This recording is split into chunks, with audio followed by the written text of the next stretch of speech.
Աշխարհը նույնը չի, չէ՞, մենք ականատես ենք ինչքան արագ է փոխվում աշխարհը մեր շուրջը։ Երեք խոսում էի մի երիտասարդի հետ, ով ասում էր, ինչ որ բան եղավ, պահ եղավ, ես հիշեցի Մենք ենք մեր սարերը ֆիլմը, ովքեր են տեսել Մենք ենք մեր սարերը ֆիլմը։ Ու հիմնականում հին սերունդն է ձեր բարձրացում, նկատում եք, երիտասարդներն այդ ինչ է, ասենք, որն է, բանն է, Marvel-ից է, չէ, որտեղից է։ Netflix-ից չի, չէ։ Ծառատունկ էր կազմակերպված, մասնակցում էի որոշակի ու հետաքրքիր տենց զրույց գնաց մի երիտասարդի հետ, ասեցի ոնց որ մեր սարերի, մենք ենք մեր սարերի միջի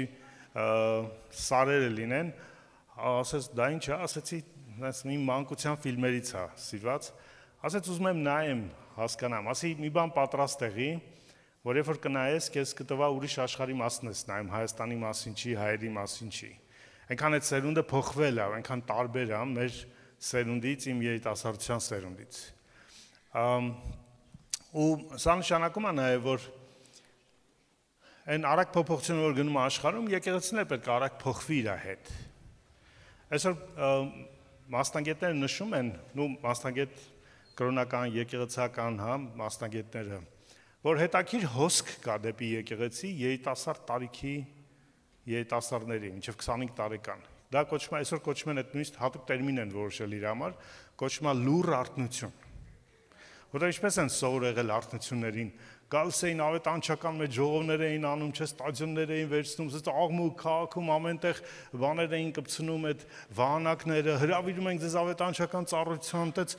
աղմուկ, աղաղակով, չէ, այդպես ու մարդիկ գալիս էին, լցում էին ստադիոնները, ծառայությունը լինում էր, հազարներով գալիս էին առաջ, սրտները տալիս էին Հիսուսին, որտեղ ավետարանիչը այդպես կոչ էր անում, հրաշքներ էին լինում, նշաններ, հետո ավետարանիչը գնում էր, ստադիոնները դատարկվում էր, եկեղեցիները ինչպես էին դատարկ, այդպես էլ մնում են դատարկ։ Հիմա հետաքրքիր ոչ մի մեծ ավետարանչություն չկա, ոչ մի ստադիոններ չեն լցնում, հրապարակներում չեն աղաղակում, բայց երիտասարդները գալիս են եկեղեցի։ Արևմտյան տարբեր երկրներում, աշխարհի տարբեր տեղերում հետաքրքիր ֆենոմեն կա։ Երիտասարդ սերունդը փնտրում է իմաստ, այլ իմաստ, քան այս աշխարհում իրան աշխարհն առաջարկում է, կերխմի քեֆ արավաղը մեռնել կա, այդպես ասած։ Բոլորի սրտում արթնանում է մի հատ իրականություն, ավելին կա կամ պիտի լինի, քան այս կյանքն է։ Այս կյանքին ավելի մեծ իմաստ պետք է լինի, քան այն, որ ուղղակի ապրենք, հաջողություն ունենանք կյանքում, ձեռքբերումներ ունենանք ու վերջ։ Հետաքրքիր Աստված գործում է այդ իրականության մեջ, դա Աստծո գործն է, դա մարդկային արդյունք չի, դա եկեղեցիների հաջողությունը չի, որտեղ այն տեղերում են եկեղեցիներում գալիս երիտասարդները, որ նույնիսկ ավետարանչություն չեն արել փողոցում, նույնիսկ վահանակ չունեն դրսում դրված համեցեք եկեղեցի ծառայության, բայց մարդիկ գալիս են, երիտասարդները գալիս են, որտեղ բերում է Աստված։ Հիսուս ասեց, հայրը պետք է քաշի, ու հայրը բերում է։ Մենք մի հատ աննախադեպ կարծում եմ ալիքի գուցե նաև վերջին արթնության ալիքի առաջ են կանգնած։ Ու կարևոր է, որ եկեղեցին հասկանա, նկատի տեսնի իր շուրջը կատարվող փոփոխությունները աշխարհի եւ համապատասխանաբար պատրաստվի ինքը։ Ամեն նոր ժամանակի համար աշխարհում Աստված ունի նոր պատասխաններ։ Իմ սերունդը գուցե արդեն հին պատասխան է, հին աշխարհի պատասխանն ենք մենք։ Նոր աշխարհ է գալիս եւ նոր սերունդ է բարձրանում, Աստված նոր պատասխաններ ունի իրանց համար, նոր ձևի։ Ու մեր նպատակն է ու կարևոր է այդ բարձրացնել այդ նոր եկեղեցի, նոր սերունդը, նոր իրականությունը, Աստծո իրականությունը։ Երբ որ գրված է Ելից գրքում, որ երբ որ նոր փարավոն բարձրացավ, որը չէր ճանաչում Հովսեփին եւ սկսեց նեղել Իսրայելին։ Ոնց որ նոր մարտարավեր սկսվեց Աստծո ժողովրդի կյանքում։ Մինչև այդ Հովսեփն էր այն հին փարավոնի, հին իշխանության, աշխարհակարգի ոնց որ ներկայացուցիչը, առաջնորդության Աստծո ժողովրդի, ով փրկեց, ով բնակեցրեց Հակոբին, իր որդիներին, իր եղբայրներին, իր մոտ եւ այդ սովի երաշտի տարիները անցան, աճեցին, շատացան, չէ՞, դա մի ժամանակաշրջան էր Իսրայելի համար Եգիպտոսի մեջ, ապահովության ժամանակաշրջան, աճելու ժամանակաշրջան, Իսրայելը աճեց, շատացավ, որտեղ երկու իրականություն ներդաշնակության մեջ էին, Քաղաքական իշխանությունը, աշխարհիկ իշխանությունը, Փարավոնը Եգիպտոսի համակարգով եւ Հովսեփը, որը միևնույն ժամանակ Աստծո ներկայացուցիչն էր, Աստծո իշխանությունն էր։ Եվ որ կար այդ ներդաշնակությունը, Աստծո ժողովուրդը աճում էր։ Դա համար Պետրոսը ասում է աղոթեք ինչերի համար, երկրի իշխանավորների համար, որ խաղաղության մեջ աստվածպաշտության կյանք ունենանք։ Ու եւ որ գրված է, որ նոր փարավոն բարձացավ, որը չէր ճանաչում Մովսեսին, ինչ արեց, սկսեց կոնֆլիկտը։ Ու քանի որ չէր ճանաչում Մովսեսին, սկսեց նեղել Աստծո ժողովրդին, որը եղավ Աստծո պատասխանը։ Աստված գիշեր չգնաց ու փարավոնին ասեց, այդ ում ժողովրդին ես վախացնում, վնասում։ Ես իրանց տերն եմ։ Չարեց այդպես Աստված։ Թող մեր այդպես պիտի անի, չէ՞, գիշերով գա ու վախեցնի։ Բայց Աստված այդպես չարեց։ Ինչ արեց Աստված։ Ով կհիշի։ Մովսեսին բարձրացրեց։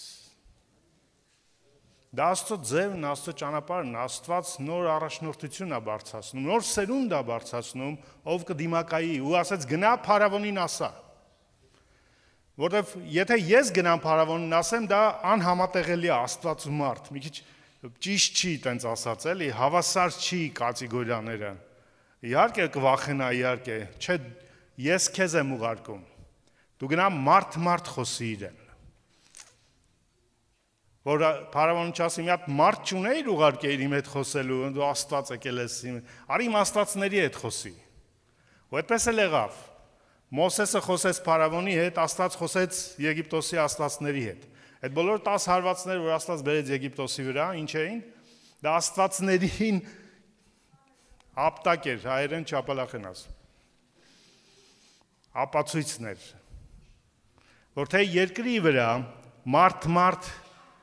երկու համակարգերի ներկայացուցիչների կոնֆլիկտը կա, հա, մեկը զինված Աստծո կոչումով, օծությունով, զորությունով, եւ մյուսը դիվական, հա, անաստվածային իրականության, որը հակառակ է, որտեղ դրանից առաջ փարավոնը գոնե կողմ էր, բայց սա հակառակ էր։ Եվ իրանց կոնֆլիկտը տարածված է նաեւ հոգեվոր անտեսանելի աշխարհում, որտեղ Աստված ուղղակի ամեն օր ջախջախում էր եգիպտական որևէ աստվածի, որևէ կուռքի իրականում, Աստված փոքր տառով։ Եվ ամենք նոր ժամանակաշրջան ենք մտնում, դրա համար նոր Մովսեսների կարիք կա։ Եթե մենք Հովսեփի ժամանակաշրջանի, այդպես ասած, ծառայությունն ենք, եկեղեցին ենք, նոր փարավոնի ժամանակում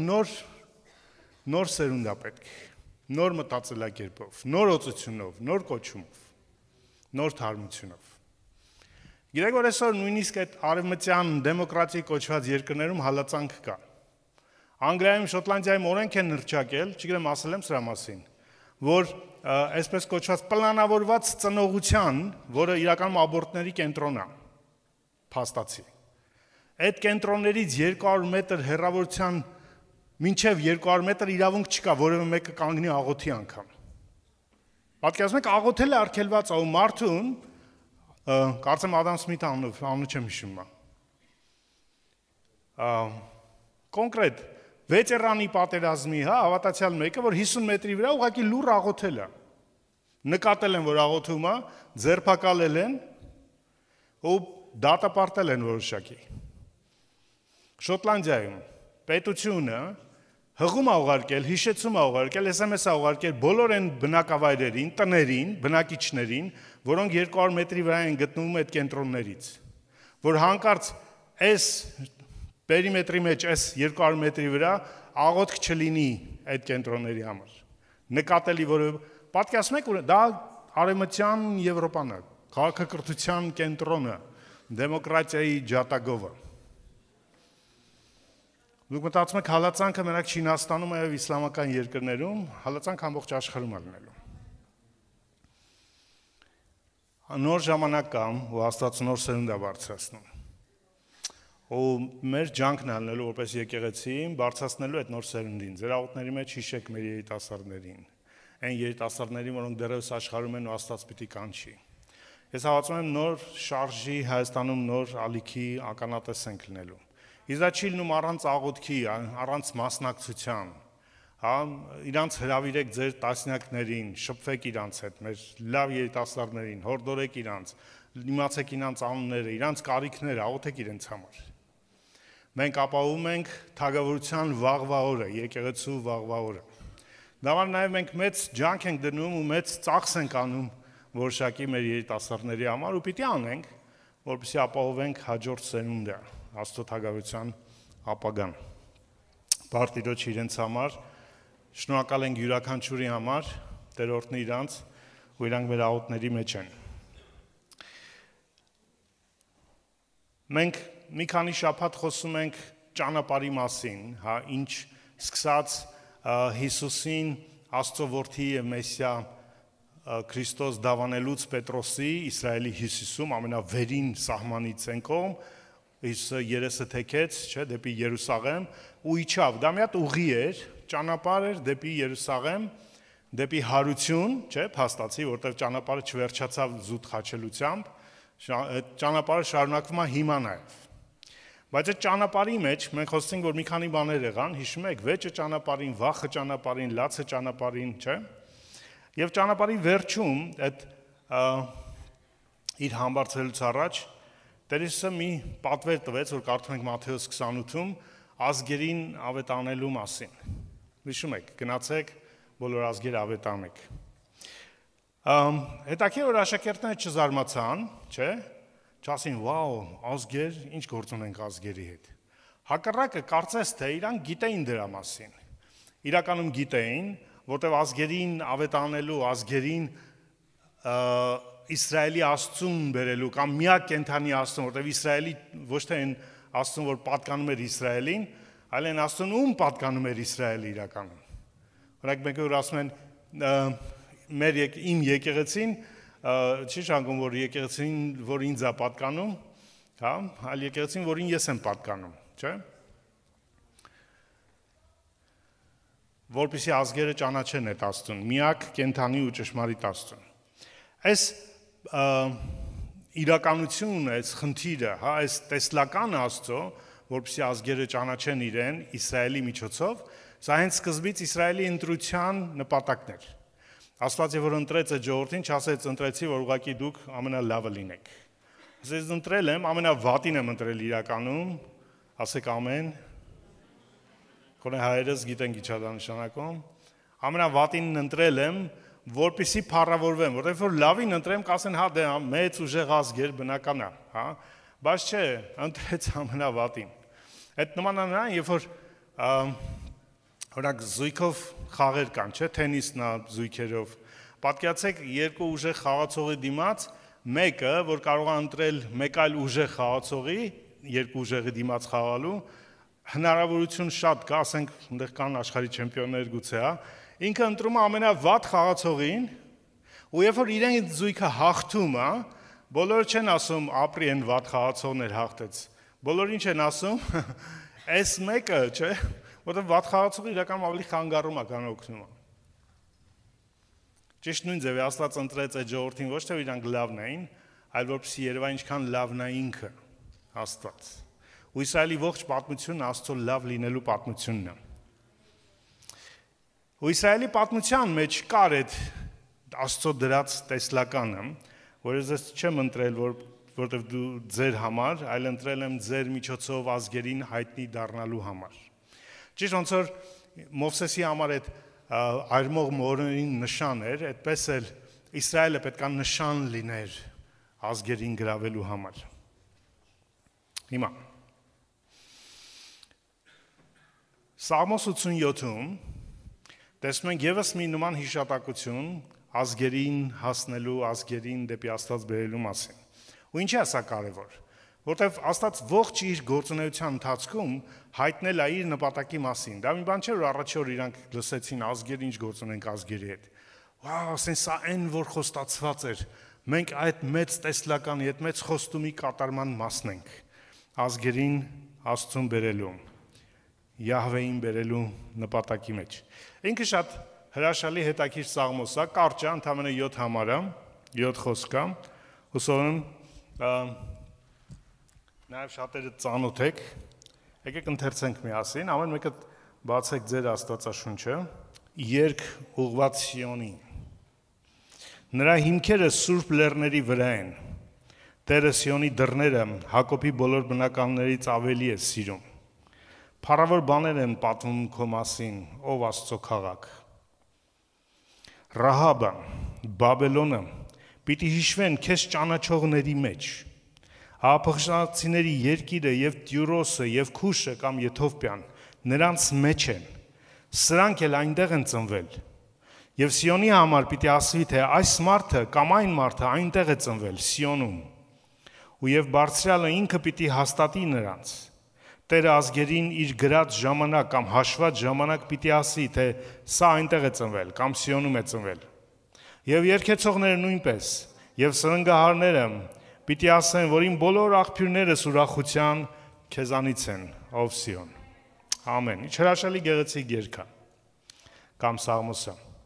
Սաղմոսը, եթե նայեք վերնագիրը, գրված է Կորխի որդիների կողմից։ Ովքեր են Կորխի որդիները։ Կորխը ղևտացիներից մեկն էր, ով նաև իր սերունդով ապահովում էր տաճարում երգեցողությունը, երաժշտությունը, փառաբանությունը, որտեղ առանց այդ փառաբանության ու երաժշտության տաճարը ընդամենը մեռած ինչ-որ արարողության տեղ էր։ Մեր կյանքում փառաբանությունը տեղ ունի, չէ՞, հաճելի է, չէ՞, փառաբանությունը։ Երբ որ տխուր ես, սիրում ես լսես փառաբանության երգեր, երկրպագության հիմնականում, չէ, որոնք ես տանում են Տիրոջը նվիրվելու, մոտենալու, չէ, անձդ իրան, չգիտեմ, ձուլվելու իր մեջ, կամ հակառակը, երբ որ լավ ես, սիրում ես փառաբանության երգեր, ցնծության, չէ, բարձր հաղթական, այդպես է թե չէ։ Եթե չէ, վերջում մոտեցիր, մենք քո համար կաղոթենք, ու խորհրդատվության կարիք ունես։ Փառաբանությունը մեր կյանքի կարևոր մասն է։ Եվ հետաքրքիր է, որ Սաղմոսները հիշատակում են այն իրականությունը, որը Իսրայելի տեսլականն էր, Իսրայելի կանչման, Իսրայելի առաքելության մասն էր։ Իրականում մեր երգերը ինչի մասին են, հա? Երգերը ինչ նկատի չեն ազգի երգերը։ Մեր եկեղեցու, հա, անհատի քրիստոնյայի, մեր երգերը ինչ ենք լսում, հա? Նույնիսկ փառաբանության երգերը։ Այսօր ցավոք շատ ավելի շատ երգվում է իմ, չգիտեմ, անձնական խորը վերապրումների, կարիքների մասին, փոխանակ երգենք մեր առաքելության մասին։ Այս երգը առաքելության երգ է։ Սա անհատի անխորը ապրումների երգը չի, որ ինչպես եղջերուն ծառավա ջրերին, այդպես իմ անձը քո, այո, տեղ կա անձնականի Աստծո հետ, երգելու մեր անձնականը։ Բայց երբ որ մենք կորպորատիվ իրար հետ ենք որպես համայնք, մենք կարիք ունենք երգելու ով ենք մենք իր համար որպես համայնք, որն է մեր առաքելությունը։ Քանի երգ կա ազգերը ավետարանելու մասին, քանի երգ են երգում եկեղեցու առաքելության մասին, աշխարհին բարի լուրը տանելու մասին։ Այսօր ավելի շատ մեր երգերը մեր անձնական փորձառությունների մասին են, քան ով ենք մենք մեր առաքելության մեջ աշխարհում։ Մենք կարիք ունենք հիշեցվելու մեր փառաբանության մեջ, երգերի մեջ, ու Աստված հավատում եմ տալիս է այդ երգերը ինչպես տվել է այստեղ, հիշեցնելու մեզ, որ մենք իր բանակն ենք այս աշխարհի մեջ։ Մենք լույսի որդիներն ենք խավար աշխարհի մեջ լույս բերելու համար։ Եկեք այդ նոր երգերը երգենք, հա, մեր առաքելության երգերը, մեր հաղթական երգերը, մեր Աստծո համար ու այս աշխարհում ով լինելու երգերը։ Կորխի որդիները, որոնք նաև փառաբանության կարելի ասել ծառայության մեջ էին, նաև մարգարեական էին իրականում, որտեղ ինքը խոսում է կոնկրետ անուններով տալիս ազգերի մասին, որոնք հետագայում տեսնում ենք հենց առաջին դարի եկեղեցու տարածման առաջին ազգերն էին։ Ավետարանը տարածվեց հենց այդտեղ, այդ առաջին այդ ազգերի մեջ, որոնք Սաղմոսի մեջ ընթերցեցինք, դա Բաբելոններ, դա Տյուրոսներ, դա Եթովպիաներ, դա Պաղեստիններ, հա։ Իրականում իզուր չի հենց այնպես չեն այդ անունները նշված, մենք անդրադառնանք իրան։ Որտեղ հավատում եմ փառաբանության ծառայությունը ինքը նաև մարգարեական ծառայություն է։ Ինքը համար չի, որ ուղղակի մեզ ժամանակը լրացնել մինչև հովը ուշացած գա հասցնի քարոզին։ Այլ նրա համար է, որ մեզ հիշեցնի մեր մարգարեական նպատակները, ով ենք մենք, հա, նորից մեզ բերի մեր Աստծո հարաբերության, մեր դիրքի մեջ, ինչի ենք մենք կանչված։ Մենք ուղղակի մի հատ խառնիճաղանճ ամբողջ ենք, որ մազապուրց փախել աշխարհից ու մեղքից։ Մենք այդպեսին էինք, բայց մենք կանչվել ենք ավելի մեծ բանի։ Հայտնելու նրան այս անհույս ու մեռած աշխարհին։ Դամանը ես ակնկալում եմ, որ փառաբանության ծառայությունը պիտի այդ հոգու դրսևորման ազատությունը ունենա ու մեզ եկեղեցում բերի այդ կարևոր տեղին, այդ մտքին, այդ հոգուն, մեր առաքելության գիտակցմանը։ Ու մենք այստեղից գնանք նորից զինված, լցված, վստահությամբ, որ Աստված մեր հետ է կատարելու այն, ինչի համար ինքը կանչել է, ինչպես Մովսեսի հետ էր դիմակայելու այդ փարավոնին։ Փարավոնին դիմակայել ամենավախենալու բանն էր այն ժամանակ։ Մեկը, որ ամենահզոր իշխանությունն էր երկրի վրա այդ պահին, ու գնալ իր մոտ ընդամենը մի փայտով, մի գավազանով, առնվազն անհետեցություն էր, եթե իհարկե կենթանի Աստված քեզ չի ուղարկելու քո հետ չի։ Որտեղ այդ մի գավազանը բավարար էր, ոչնչացնելու ողջ Եգիպտոսի փառքը ու զորությունը։ Ու այդ Մովսեսը ես ու դու ենք, կանչված, ուղարկված, ընդամենը մի գավազանով, Աստծո իշխանությունով, որը չի պակասել, չի նվազել, չի թուլացել, կա ու շարունակում է գործել, որտեղ Աստծո կամքի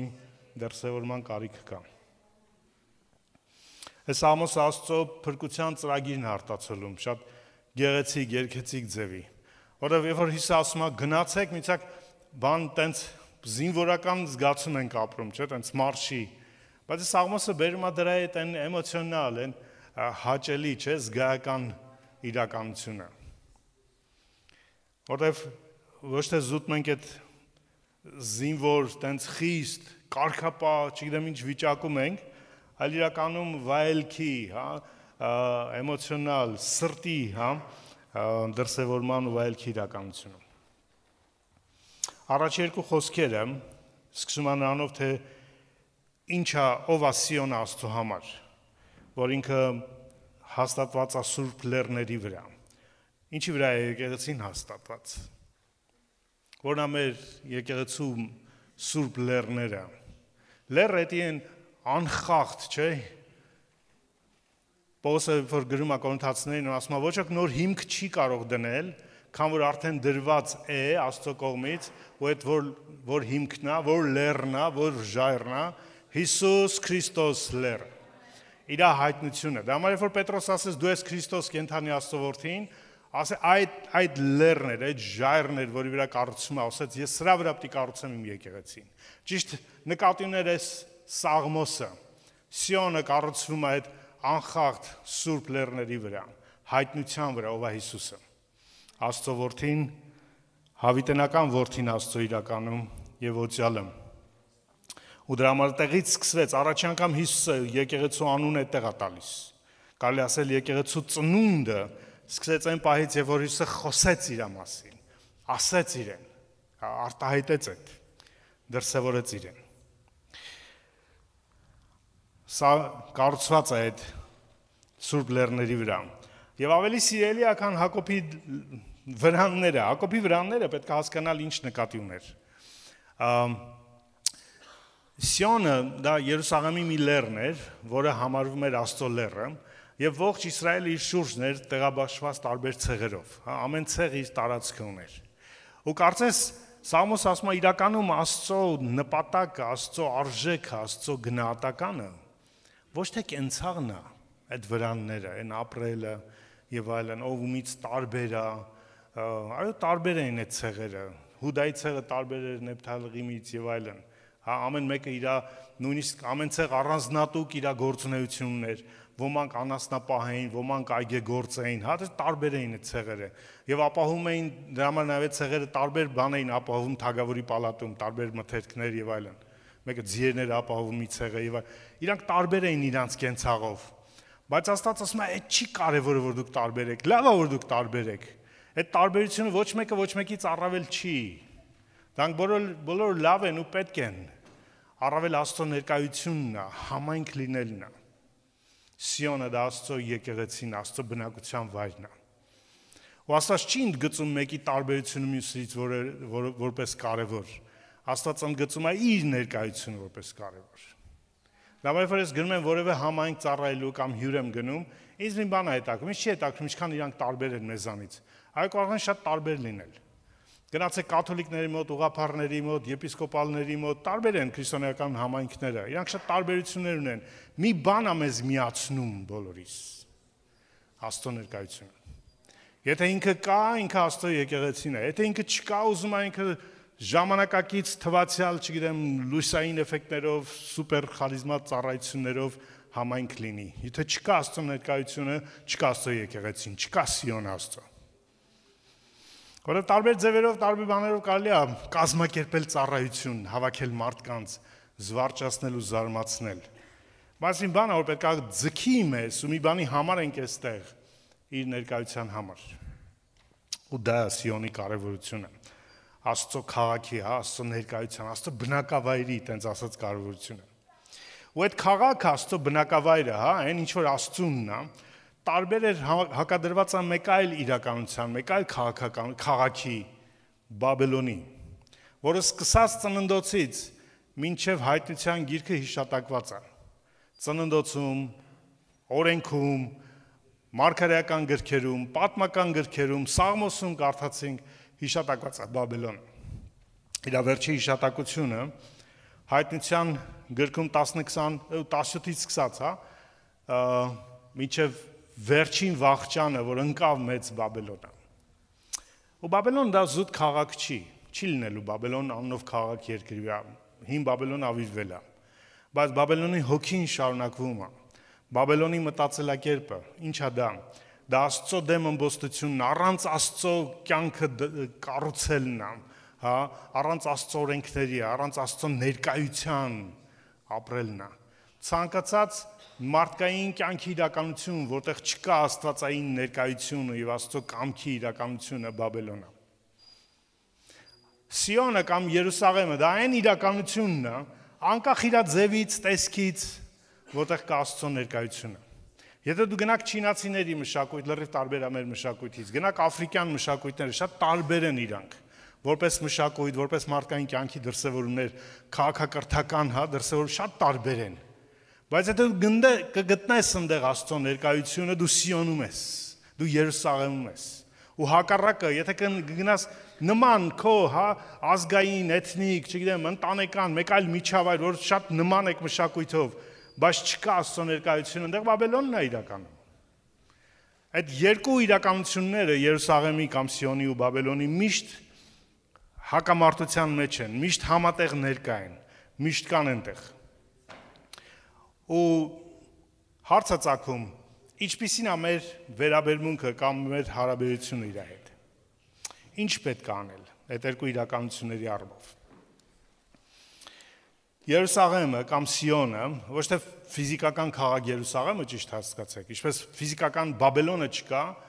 եւ նկատի չունենք կամ Աստծո խոսքը այսօր նկատի չունի ֆիզիկական Բաբելոնին, նույն կերպ նկատի չունենք ֆիզիկական Երուսաղեմին այդ Պողոսը Գաղատացիների թղթում ասում է, այսօրվա այդ Երուսաղեմը, երկրավոր Երուսաղեմը, դա ստրուկ կնոր կիննա եւ իր որդիները, դա այն Երուսաղեմը չի, երկնայինը չի։ Մենք խոսում ենք երկնային, հոգեվոր Երուսաղեմի մասին, ինչպես արկա է հոգեվոր Բաբելոնը։ Երկնային Երուսաղեմը դա Աստծո բնակության վայրն է, Աստծո օրհնության, Աստծո փառքի, հավերժական կյանքի քաղաքն է։ Այսինքն այն ինչ որ ներկայացնում է Երուսաղեմը, երկնային, Աստծո բնակավայրի իմաստով, այնտեղ օրհնությունն է, փառքն Աստծո, հավիտենական կյանքն է։ Ու ցանկացած տեղ, որտեղ դու կվերապրես Աստծո ներկայությունը, կա դա։ Կա Աստծո օրհնությունը, կա Աստծո կյանքը, եւ կա Աստծո փառքը։ Ու հակառակը, որտեղ չի լինի Աստծո ներկայությունը, կլինի Բաբելոնը, դա մարդկային ըմբոստության եւ մարդկային ապականության ու կործանման միջավայրն է։ Մենք Աստծո ողորմությունով հայտնվել ենք իր ներկայության մեջ, որպես իր որդիներ։ Ոչ մեկս դրա համար ջանք չենք արել իրականում, դրա համար Աստված է ջանք արել իր որդուն մեր համար որոշելով եւ հետո տալով մեզ համար։ Սակայն երբ որ Պենտեկոստեին նշանն էր, Սուրբ Հոգին իջավ, մարդիկ լցվեցին Սուրբ Հոգով, չէ, իր աշակերտները, որոնք այդ վերնատանն էին, տաճարի մեջ իրականում, եւ սկսեցին ինչ անել, այլ լեզուներով խոսել։ Ճիշտ այդ նույնն էր, ինչ որ կատարվեց Բաբելոնում։ Աստված իջավ եւ խառնեց լեզուներ տվեց մարդկանց։ Բայց այդ խառնված լեզուները ամբոստության նշանն էր այն ժամանակ, որտեղ ամբոստացել էին աշտարակ կառուցեն Աստծո դեմ, ապացուցելու, որ իրանք էլ կարող են մի բան, իրանք կարիք չունեն Աստծո, հա, իրանք առանց Աստծո էլ լավ են ապրում։ Եվ այդ ամբոստության Բաբելոն միշտ մնաց այդ ամբոստության սիմվոլը, ամբոստության նշանը։ Ու Պենտեկոստեին, երբ որ լեզուները իջավ, հա, ու կարծես նոր Բաբելոնը սկսվեց, նոր տարբեր լեզուները, բայց այս անգամ ինչ էր անում այդ լեզուները, ոչ թե հակառակ էին Աստծուն, գրված է ինչ էին անում, փառաբանում էին Աստծուն, չէ՞։ Գիտեք դա ինչ է նշանակում։ Բաբելոնը պիտի փրկվի։ Բաբելոնը չի որոշվել կործանվելու, Բաբելոնի համար Աստված փրկության ծրագիր ունի։ Դամար հաջորդ հիշատակությունը Սաղմոսի, նրանք ում պետքա հիշվեն նրանց մեջ, որ ճանաչում են Աստծուն, իրանց մեջ Բաբելոնը կա։ Աստված չի ուզում կործանի Բաբելոնին։ Աստված ուզում է փրկի Բաբելոնը։ Դամար Պենտեկոստեն դա Բաբելոնի փրկության նշանն էր։ Աստված իջել է փրկելու Բաբելոնը, փրկելու այդ մեռած, կորած, ըմբոստ, ապականված, անիծված իրականությունը մարդկային քաղաքը, մարդկային կյանքը։ Ու ինչպես Աստված անում դա։ Սիոնի միջոցով։ Որտեղ Բաբելոնի փրկությունը կամ այն ազգերի, որ թվարկեցինք, որ փառավոր բաներ են պատմում քո համար, 3-րդ խոսքից է Սաղմոսի, ով Աստծո քաղաք, Ռախաբը, Բաբելոնը պիտի հիշեմ քեզ ճանաչողների մեջ, փղշտացիների երկիրը, կամ Պաղեստինը, կամ Ջուրոսը, կամ Քուշը, որ Եթովպիան է, հա, այդ բոլոր ազգերը հիշատակված են ճանաչողների մեջ, ու Բաբելոնը իրանց մեջ։ Բաբելոնը միշտ հակառակը կարծես եղել, չէ՞ Աստծուն։ Ու Աստված ոչ թե գալիս է ոչնչացնում է իր հակառակի հողին, գալիս է ինչ անում, փրկում է իրան, հիշատակված են ճանաչողների մեջ իրան։ Ինչ է սա մեր համար նշանակում։ Սա նշանակում է, որ մեր վերաբերմունքը այս մեռնող, ապականվող, ամեն օր ավելի շատ ապականվող աշխարհին ոչ թե մերժելն ու փակվելն է իրանցից, այլ իրան ճանաչող դարձնելն է։ Սաղմոս է ասում, պետք է հիշեն իրան որպես ճանաչողների մեջ։ Ինքը հիշված է ըմբոստների մեջ, աննազանների մեջ, իրանց մայրը իրականում, գրված է հայտնության մեջ պոռնիկության մայրը, դա անհավատարմությունն է, չէ՞, հիշված է որպես իրանց մայրը, աղբյուրը, տենց ասած, ծնողը ամեն անհավատարմության, ամեն աննազանդության։ Ու կարելի է ասել ինքը դատապարտության է արժանի, ինչպես բոլորս։ Բայց Աստված այնպես սիրեց աշխարհը, մինչև իր միածին որդուն տվեց, որով որ նրան հավատա չկորի, այլ հավիտենական կյանք ունենա։ Որն է մեր ավետարանը։ Ինչ ավետարանի ենք հավատում։ Հավատում ենք այն ավետարանին, որ ուղղակի փրկել է մեզ, թե այն զորավոր ավետարանին, փառավոր բաներ են պատմում այդ Սիոնի մասին։ Այնքան փառավոր, որ այդ Սիոնը Բաբելոնից Սիոնին ճանաչողների մեջ է դառնում։ Հին պատմության մեջ պետք է հասկանալ սա ինչ է նշանակում։ Հին պատմության մեջ ախոյանները հիշում են, եթե հաղթել էին։ Այդ նշանակում է, երբ որ ճանաչում են Սիոնին, ճանաչում են իր հաղթանակը։ Ճանաչում են որպես ավելի զորավոր։ Բաբելոնը հսկա ազգ էր, բաբելոնացիները։ Ու մի փոքր Իսրայելն էր, փոքր Երուսաղեմը։ Եթե ուսումնասիրեք, տեսնենք Բաբելոնի դարպասները, Բաբելոնի ընդհանրապես այդ քաղաքակրթությունը, ահռելի իր մեծությունը, նորարարությունը եւ այլն, ու համատենք ընդհանրապես փոքրիկ Երուսաղեմ իր Սիոնով անհամատելի են։ Պատմականորեն Բաբելոնը գրավեց Երուսաղեմը, բայց իրականում երբ որ գրավեց ու տարավ այդ երուսաղեմցիներին, տարավ Բաբելոն գերի, ինչ եղավ հետո, հակառակն եղավ, Երուսաղեմը գրավեց Բաբելոնը։ Բաբելոնի Նաբուգոնոսոր թագավորը ճանաչեց, եթե Դանիելի մարգարեությունը կարդաք, ճանաչեց երկնքի բնակվող Եհովա Աստծուն, Դանիելի միջոցով։ Էլի հենց հարցեր, ով է ում գերի բռնել, ով է հաղթել։ Դեպի մենք Աստված թույլ է տալիս մեր կյանքում կարծես թե ֆիզիկական պարտություն, հիվանդանում ենք, կորուստ ենք ունենում, բայց փոխարեն ինքը ձեռքբերում է ունենում հոգևոր իրականության մեջ։ Միայն նրանց միջոցով, ովքեր հավատում են, ովքեր շարունակում են վստահ լինել Աստծո կարողության, Աստծո զորության վրա։ Ու դրանից հետո արդեն 5-րդ, 6-րդ խոսքերը խոսում են Սիոնում ծնված լինելու մասին։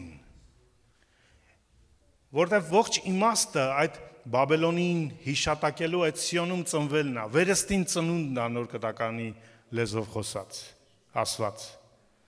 Հոգևոր վերածնունդը Քրիստոսում։ Ու Պողոսը երբ որ Փիլիպպեցիների թղթում ասում է, մեր քաղաքացիությունը որտեղից է,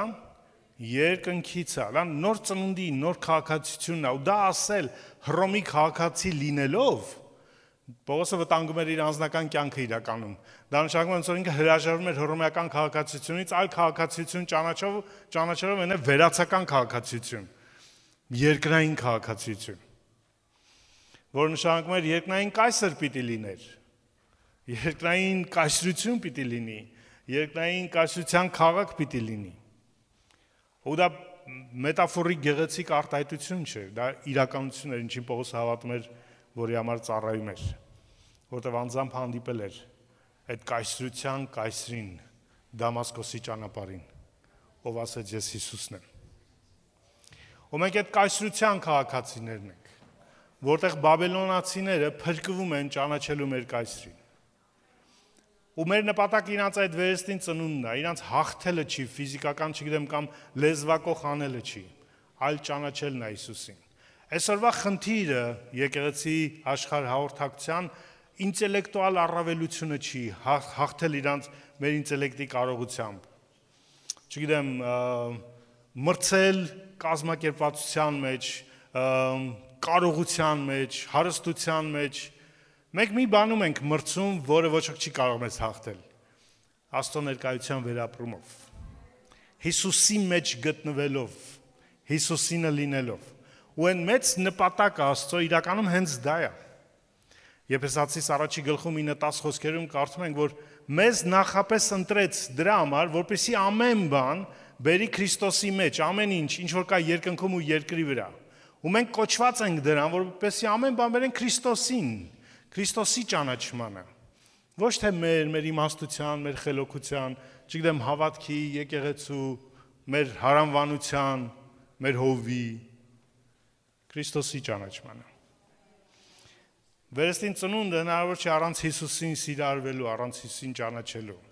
առանց Հիսուսին անձնական վերապրելու։ Ու եթե նկատեք, ինչ որ օրինակ իսլամական երկրներում կատարվում է, փոփոխություններ, հա, այն որ Աստված փրկում է այդ մարդկանց, ովքեր ոչ ավետան են լսել, ոչ ունեցել, ոչ եկեղեցի, կամ ոչ հավատացյալ ունեն, հարևան կամ չգիտեմ ինչ, ով է հայտնվում իրանց։ Հիսուսը։ Բոլորի վկայությունները միայն ու միայն Հիսուսի մասին են։ Այսպես մի վկայություն տեսա, մի երիտասարդ նախկին մուսուլման վկայում, ասում է, ես հիասթափված, հուսահատված, աղոթում ասում է, Աստված, դու ով ես։ Եթե Ալլահն ես, հայտնվի ինձ իմանամ դու Ալլահն ես։ Եթե այս քրիստոնյաների Աստվածն ես, հայտնվի ինձ այդ Քրիստոսի միջոցով։ Ու գիշերը երազ է տեսնում, մեծ ամբոխի մեջ, տեսնում է, որ ինքը այդ ամբոխում է ու մթի մեջ է, եւ այնտեղ սար է, լույսի մեջ, եւ սարի վրա 3 խաչ։ Եվ այդ խաչերից մեկի վրայից Հիսուսը խոսում է։ Ինքը սկի չէլ կարդացել ավետարանը, որ իմանա 3 հոգի են խաչվել։ Դա մի նշան է, որ դա աստվածային հայտնություն է, ոչ թե ցանկացել է այդ երազը տեսել է։ Աստված հայտնվում է միայն Հիսուսի միջոցով։ Մենք ում միջոցով ենք հայտնվում։ Մենք ինչ պատգամ ենք տանում, այս աշխարհը ոչ մի ուրիշ բանի կարիք չունի իրականում, քան Հիսուսի ճանաչմանը։ Եթե մենք էլ ճանաչում ենք իրան։ Այս Ամոսը գրվեց հավանաբար Եզեկիա թագավորի ժամանակ, դա տաճարից հետո մինչև Բաբելոնի գերությունը ժամանակաշրջանն էր։ Գուցե մոտ 800-ից 700 տարի առաջ Քրիստոսից։ Եվ գրվեցին անուններ, հա, այն ժամանակվա հարևան, հեռու մոտիկ թշնամի ամբարյացական ազգերի։ Իրանց մեջ օրինակ Քուշը Եթովպիան հայտնի է նրանով, որ Սաբայի թագուհին իրականում այնտեղից եկավ։ Ուներ վկայությունը, հա, Յահվեի, հեռավոր վկայություն։ Բայց Բաբելոնը միայն ավիրեց, պղծեց Երուսաղեմը, տաճարը, հա, բադ, տենց ասած ժամանակագրություն կար, հուշեր կար Բաբելոնի հետ։ Սրանք տարբեր ազգեր են, տարբեր անուններ են։ Ոմանք մոտիկ, ոմանք հեռու, ոմանք լավ, ոմանք վատ։ Ինչի գրվեց իրանց անունները։ Գրվեց որպես օրինակ։ Եթե այսօր այդ Սաղմոսը գրես դու, ում անունները կգրես այնտեղ։ Ում անունը կգրես, որ կուզես լինեն Հիսուսին ճանաչողների մեջ։ Կորխի որդիները գրեցին այն ազգերի անունները, որոնք ուզում են տեսնեն, մարգարեաբար հավատում էին, ուզում էին տեսնեն Յահվեին ճանաչողների մեջ, Սիոնին ճանաչողների մեջ, վերստին ծնվածների մեջ, փրկվածների մեջ, ում անունը դու կգրես։ Նրանք կարող են մոտիկ ու հեռու մարդիկ են քեզ։ Գուցե հարևան են, գուցե ընկեր են, հեռու բարեկամ են։ Մեկը գուցե թշնամի է նույնիսկ քեզ, ոնց որ Բաբելոնն է։ Կուզես իր անունը լինի այնտեղ։ Մենք միշտ սիրում ենք մեր մոտիկների անունները գրենք։ Իմ պապայի, մամայի, քրոջ, ընկերոջ, հա, մոտիկների անունը։ Ոնց ասենք Բաբելոնի մասին։ Ոնց ասենք մեկի մասին, ոնց որ Բաբելոնն էր, որ թալանելու, ապականելու էր Իսրայելը, գրել իր անունը։ Մեկը, որ նեղել ու հալածել է քեզ։ Մեկը, որից վատն ես միայն տեսել։ Կարո՞ս գրես իր անունը այդ Սաղմոսի մեջ։ Քո երգի մեջ, քո աղոթքի մեջ, քո ցանկության մեջ, որ Աստված փրկի իրանց։ Սա է նշանակում, որ դու վերստին ծնված ես։ Սա է նշանակում, որ դու Քրիստոսի մեջ ես։ Սա է նշանակում, որ դու ուզում ես ամեն բան բովանդակես Քրիստոսի մեջ։ Ամեն բան բերես Քրիստոսի հնազանդությանը, որտեղ դու էլ քեզ հնազանդեցրել ես Քրիստոսին։ Ու քեզ չի առաջնորդում քո մարդկային զգացումը կամ քո ամբիցիան։ Քեզ առաջնորդում Աստծո հոգին, ով մի օր փրկեց քեզ, որպեսզի քո միջոցով փրկի մյուսներին։ Ուզում եմ խոսքս վերջացնեմ Պողոս առաքյալի մի խոսքերով։ Առաջի Կորինթացիներին ուղված 9-րդ գլխից 19 խոսքից։ Թեև ես ամենքից ազատն եմ, բայց իմ անձս ամենքին ծառա դարձրեցի, որպեսզի շատերին շահեմ։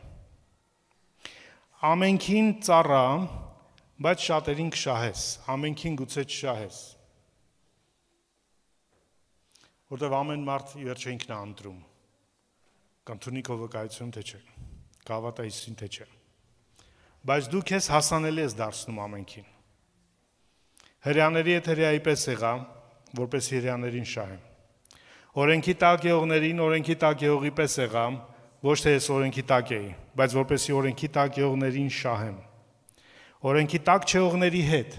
օրենքի տակ չեղողի պես եղա, ոչ թե ես Աստծուց օրենք չունեի, հապա Քրիստոսի օրենքի ներքո էի, բայց որպեսի օրենք չունեցողներին էլ շահեմ։ Տկարների հետ տկարի պես եղա, որպեսի տկարներին շահեմ։ Ամենքի հետ ամեն բան եղա, որ լինի թե մի քանիսին ապրեցնեմ։ Եվ սա անում եմ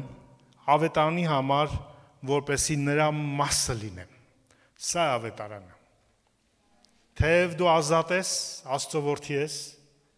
բայց դու քեզ հասանելի ես դարձնում ամենքին փրկելու համար։ Տկարին, զորավորին, իմաստունին, հիմարին, հարուստին, աղքատին, բարեկամիտ ու թշնամուտ։